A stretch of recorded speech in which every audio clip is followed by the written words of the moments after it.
नमस्कार। इस एक्सप्लेनर में हम एक बेहद दिलचस्प और बुनियादी विषय पर बात करने वाले हैं।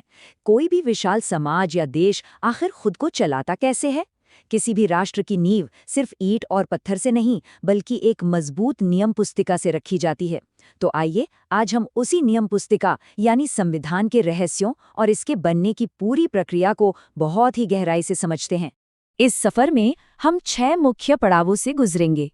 हम शुरुआत करेंगे नियमों की आवश्यकता से, फिर जानेंगे संविधान के 5 मुख्य कार्य, इसके अधिकार का स्रोत, भारतीय संविधान के निर्माण की कहानी, सत्ता का स्वरूप और अंत में देखेंगे वैश्विक सर्वोत्तम प्रथाओं को अपनाना।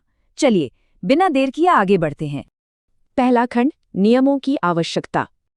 जरा सोचिए, एक ऐसा समाज जहां अलग-अलग धर्मों, संस्कृतियों और आर्थिक स्थितियों वाले लोग एक साथ रहते हों, वहां आपस में टकराव होना तो बिल्कुल स्वाभाविक है ना? कोई अमीर है, कोई गरीब, किसी के विचार अलग हैं तो किसी के बिल्कुल विपरीत। ऐसे में ये बड़ा सवाल सामने आता है कि इतने विविधतापूर्ण समाज में बिना किसी बड़ी हिंसा या अराजकता के सभी लोग शांति से एक साथ कैसे रह सकते हैं? ये सच में एक बहुत बड़ी चुनौती है। और बस यहीं पर संविधान सबसे बड़े समाधान के रूप में सामने आता है। संविधान असल में एक बुनियादी नियम पुस्तिका है।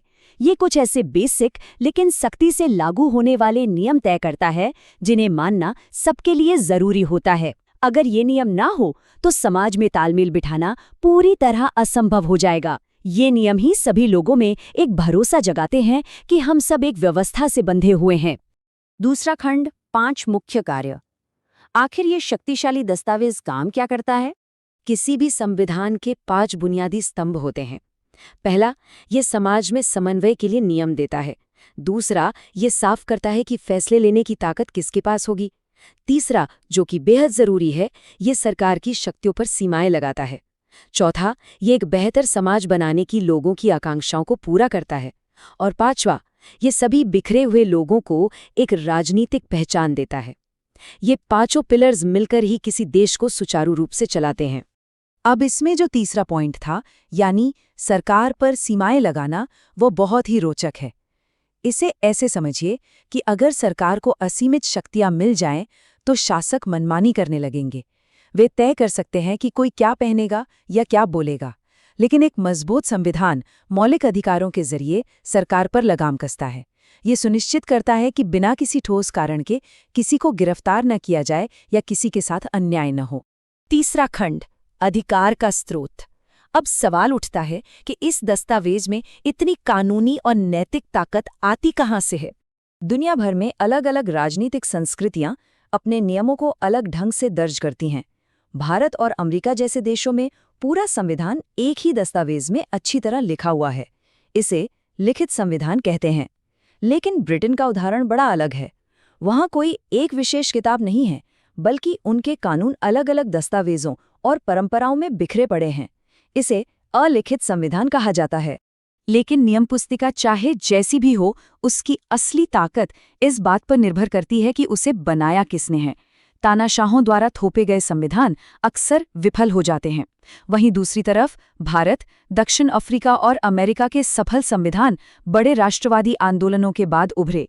क्योंकि इनमें सभी वर्गों के लिए समानता और न्याय की बात थी, इसलिए पूरा समाज इनका दिल से सम्मान करता है।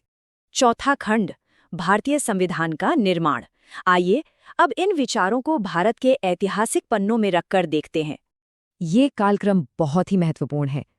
संविधान सभा पहली बार अविभाजित भारत के लिए 9 दिसंबर 1946 को मिली थी, पर जून 1947 की विभाजन योजना के बाद तस्वीर पूरी तरह बदल गई। सभा के सदस्यों की संख्या घटकर 299 रह गई। उन दिनों की स्थिति और दबाव की कल्पना करना भी मुश्किल है। फिर भी कड़ी मेहनत और लंबी बहसों के बाद 26 नवंबर 1949 को इसे अपनाया गया और आखिरकार 26 जनवरी 1950 को ये पूरे देश में आधिकारिक रूप से लागू हो गया। इस पूरी सभा को दिशा दिखाने के लिए एक मार्गदर्शक की आवश्यकता थी, और वो दिशा मिली जवाहरलाल नेहरू के उद्देश्य प्रस्ताव से। इसने देश की एक नई नैतिक पहचान तय की। सबसे खास बात ये थी कि नए राष्ट्र में नागरिकता का आधार कोई धर्म नहीं, बल्कि समानता था। ये तय किया गया कि देश सभी को एक समान संप्रभु और सर्वदेशीय पहचान देगा। 5वां खंड, सत्ता का स्वरूप। सरकार की शक्तियों को डिजाइन कैसे किया गया। एक सीधा सा नियम है, अगर सारी ताकत किसी एक इंसान या संस्था को दे दी जाए तो तानाशाही पक्की है। इस जोखिम को खत्म करने के लिए शक्तियों का क्षैतिज पृथक्करण किया गया, यानी उन्हें बांट दिया गया। विधायिका का काम है कानून बनाना, कार्यपालिका का काम है उसे लागू करना, और एक स्वतंत्र न्यायपालिका ये सुनिश्चित करती है कि सब कुछ संविधान के दायरे में हो।